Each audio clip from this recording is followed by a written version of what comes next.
Hey everyone, Roxas here, and welcome back to another DSP video.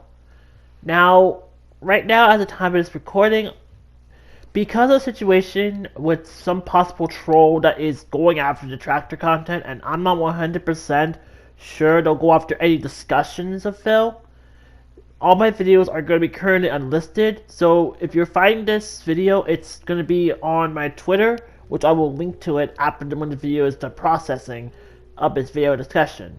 But enough about that. We're having another discussion of DSP, and this will be more going into more depth of why Phil's legacy is failing as it is now.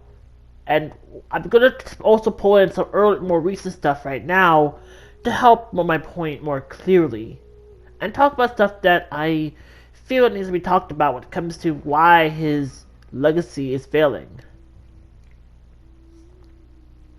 So right now I decided to take a bit of Genshin Impact video, and I decided to take some gameplay. I was working on the official mission, which is mostly trying to salvage meteorites, and that's what I'm doing right now. So I said, okay, I'm gonna use that. It's also me killing two birds, one stone. But right now, I'm not focusing on the main story right now, apart from that mission, because I do want to get official. I am trying to get every character so far. That's gonna take a lot of Primogem grinding, which I might one day do. Is just grind for Primogems until I have enough that I can say, okay, I might get 2 or 3, but that's besides the point. So let's talk a bit about Phil. My last video I talked a little bit about what happened in October, but I want to talk a little bit more of why Phil's legacy is just as bad as he makes it up to be good. So let's go into a little bit of reasonings why Phil's legacy is bad. For one thing is that Phil is very focused on playing all the triple A releases. Now, I think I said it before, and I will say this. It's fine to, hey, I want to cover new games. I want to cover what's a big new game that's coming out. I want to play those games. That's fine. If that's your business model, that's fine. The problem is that Phil has to juggle what essentially is 7 games per stream, and then we'll drop that game and put a new game into its place. That's kind of what happens every time he does these playthroughs. That he drops one game and puts a new game in its place, and then we'll drop that game and put a new game in its place. And if it does perform well, it's gonna probably go and die in the doomness that is the night streams, which happens a lot of his stream when it comes to RPGs or games that don't perform well. And one thing that really does show is how much Phil is so reliant of AAA releases. Let me explain.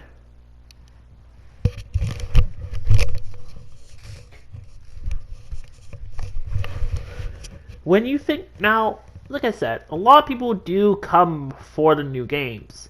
This is true. This is very true. There's nothing to deny about. People do come for the new games. There's nothing to say that no one does. If you have a YouTube page and you see a lot of big announcements about games that are coming out, you will say that people do come out for these games. It's not like I said, they don't come out for them. They do. The problem is that Phil just doesn't do anything to really sell these games. And that's because Phil is mostly boring. A lot of it has a lot to do with the fact that Phil chooses to do about 7 games, and he feels like it's a good idea to do 7 games and not have a good idea how to do it. A lot of it is pretty much he chooses to play all these games at the same time, and not chooses to pick okay, I'm gonna play these 2 games and then after I'm done, play these 2 games, and then I'm done, play these 2 games. He makes his own schedule, but he makes so much of a big deal about, and he has to, of course, tell you the schedule every day. It's very noticeable because Phil will pretty much tell you his schedule and calls it variety. But what Phil does is not variety, because Phil is not doing what he calls variety. This is just what he feels like, oh, it's good for the business. The problem is that because he does 7 games per like session or every time season happens, these games take more time. When it comes to RPGs are gonna always be the big priority maker, because you gotta put a lot of time and effort and time and care to those. There's a reason why RPGs are still popular, because people like to watch the story or see someone's gameplay. The problem is that Phil drags these games out, and he will blame everybody but himself for these games. He does this every time for his like Patreon choices, and these games just don't perform well because people don't want them. And the fact that Phil will pretty much say, oh, I'm sorry I can't play this game because I'm playing all these games. So those games might not even get picked or even played at all. Who knows when they'll ever get played. And that's the biggest problem, is that Phil, too much reliant on these games, is what is killing him more, because he feels like he has to play all triple releases. He has to say, oh, I am a gamer, or I am a content creator, I gotta play all the games. And that's the problem. No one is actually to play every single game. Each one chooses to. This is why he got the PS5, so you can play all the hot new PS5 releases. And we'll get to that soon. And the problem is, and I hate saying it over and over, is that because he relies so much, he also skips. Nobody is very infamous of skipping games.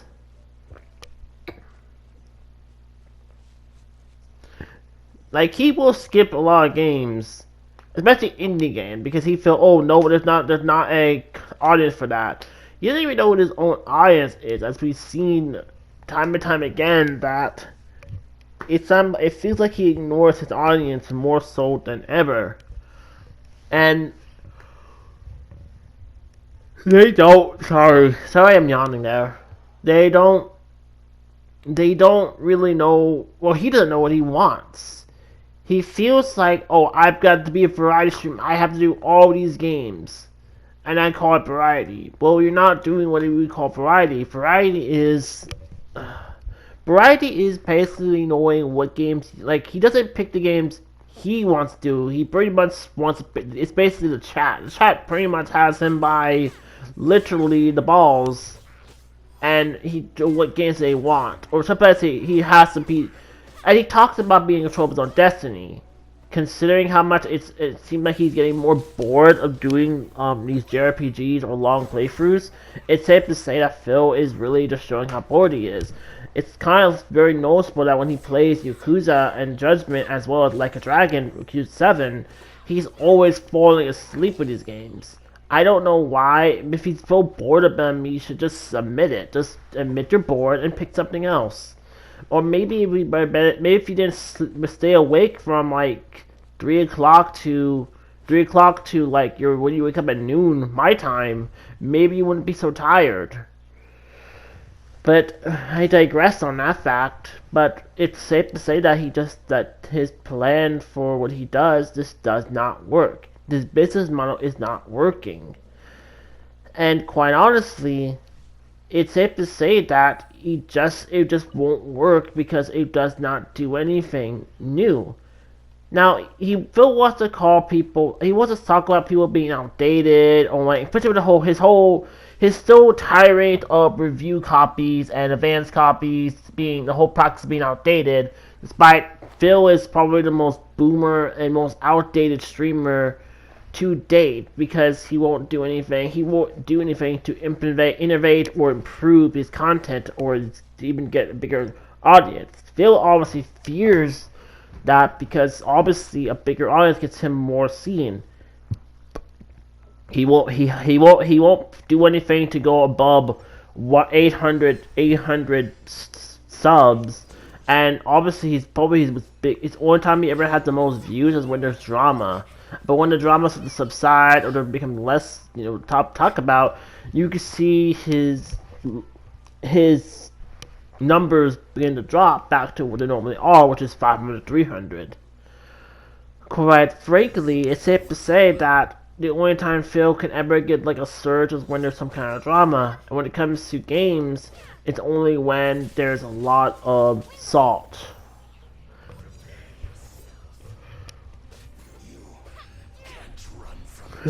And there is a lot of salt with these gameplays. And quite honestly, it's safe to say that Phil is just failing at his job because he's not doing anything new with all these gameplay footages. Basically, what Phil does is he basically runs his Twitch channel like it's still YouTube. He makes a video, makes it a YouTube video, makes a YouTube video.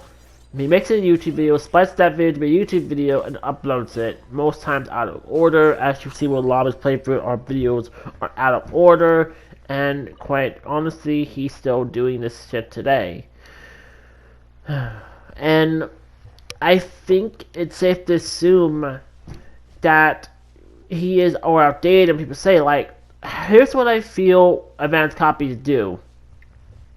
When you get an advanced copy, you get the first test of what the game is, and you get to be the one that's going to be the first one to put your review. It's usually always a race. Like, who's going to get the first reviews out? Who's going to do it quicker? Who's going to be the one to have the scores out? Who's going to be the one that's going to have the attention? It's more about a race than anything about just getting the quick views.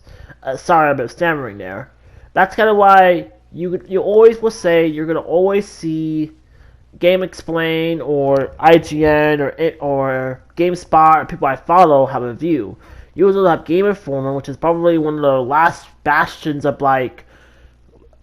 gaming magazines that I know of, where you can actually get information about games, get coupons about stuff. They're probably the last bastions of video gaming, and they're still around today. The biggest reason why they're mostly still around is mostly to do with GameSpot. So if you have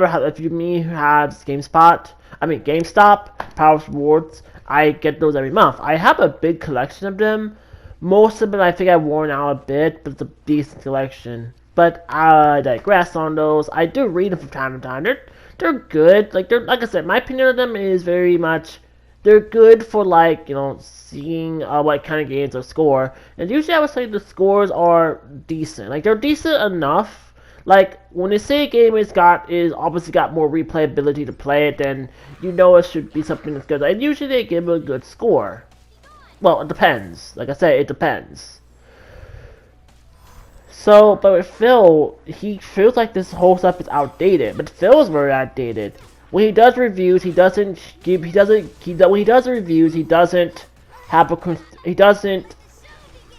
gameplay to talk over. He will when he does his, but I'll get to that later. He goes more. He spends about he pretty much will do anything he can to make sure that he gets bang for his buck for as long as he make a video. So, for example, when he made his Last of Us Part 2 video, it's an hour long, which could have been summed up by a few minutes, maybe half an hour, 15 minutes or half an hour. That could have explained everything about what's good or not good about the story. But Phil, he was kind of trying to bank on the whole Last of Us 2 drama, and I will get to that soon because we are back into it again. But it's in more of a smaller reason. But we'll get to that when we get to it. But he is mostly boring because when he plays these games, it's usually just him reading the chat, trying to find out what to do, will make some terrible jokes, he will ban somebody, and just really make these playthroughs a pain because they're just watching Phil basically fumble around. It's kind of like when he has these conversations talking in chat. You just see him fumbling around areas instead of just talking. You can see that when he has his whole complaining about when he complained about college waifus and other stuff. He was just running around, and honestly, he was paying attention to what he was doing.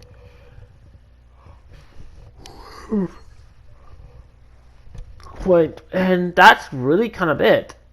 He doesn't really do anything to kind of improve what he does that isn't just, oh, I'm just gonna do this. And he does it every week. He does it every day. And because he just very much, like I said, he's just recording a YouTube video. He doesn't recording a stream. He's recording a YouTube video because he hasn't really adapted to YouTube as to Twitch as he claims to be. He still is outdated because he's still a YouTuber. He's still a YouTuber man making YouTube videos. That's why people make the joke about YouTube mode on. A big factor why Phil's legacy is failing is that Phil is very bad at PR or interacting with other people. Now, if you are following what's going on, Phil made a bit of a drama over the fact that Last of Us Part 2 got picked for Game Awards. And I will say this, there is a divide when it comes to like the game or not. I would always say that if you like something, that's someone's opinion and they should enjoy it. I always believe this wholeheartedly, is that opinion is not a blanket. As long as what you say makes sense, people will choose to respect you. It's someone likes what I say and like what I say or like what I say. If something they don't agree on, that's fine. As long as we both agree that what I say is not fact. I don't treat what I say as fact, or I don't want it to be treated as fact. Phil really went on a long tirade about what happened, because he kept on talking about agendas or politics or liberal agendas, and it's funny how Phil doesn't talk about politics, but he likes really talking about politics and liberals and agendas and those kind of politics, more so than we think. It's safe to say that Phil just chooses when and where he wants to open his mouth about politics. Because, well, he is just, like I said, even though he doesn't vote, and Cat voted more so than him, and there was a whole mess with the whole Cat stuff that it'd be hard to explain it, but I'll talk about that in the November video at the end of the month.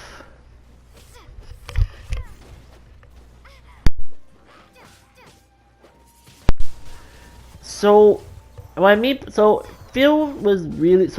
was really making a big deal with the fact that people voted for the last, but because he hated the game and the idea that people liked it, he just kept on arguing with people on Twitter.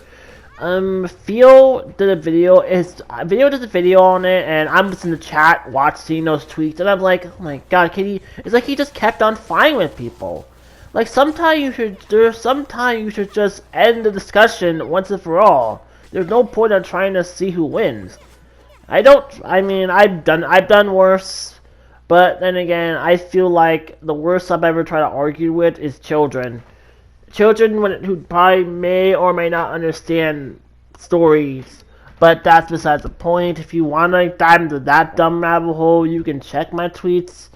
It's pathetic, and I don't think the people I was trying to talk to, I don't think they understand story.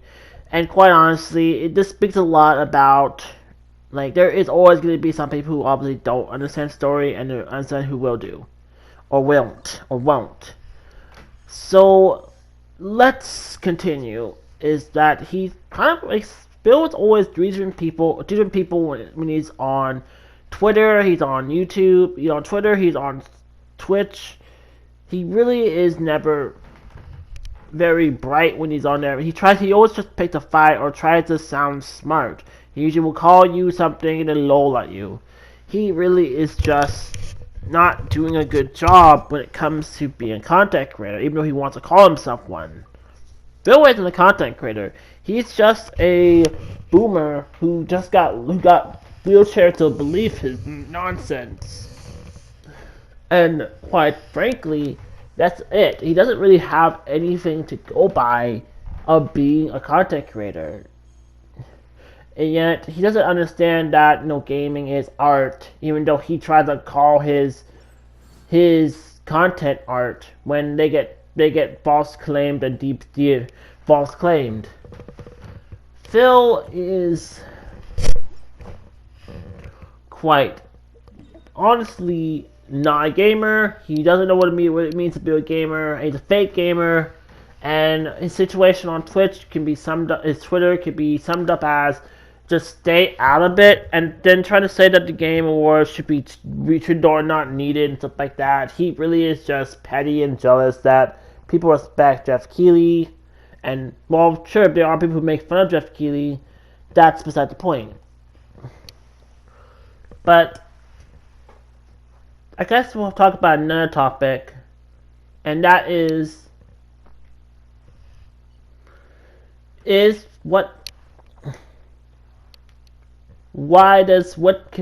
Phil? How long do you think Phil is just going to continue to fail at this content? I say it's safe to say that Phil is going to keep failing at this, and quite frankly, it's tough to say how long Waba's got for the ride, but it just creates the one dumpster fire of it.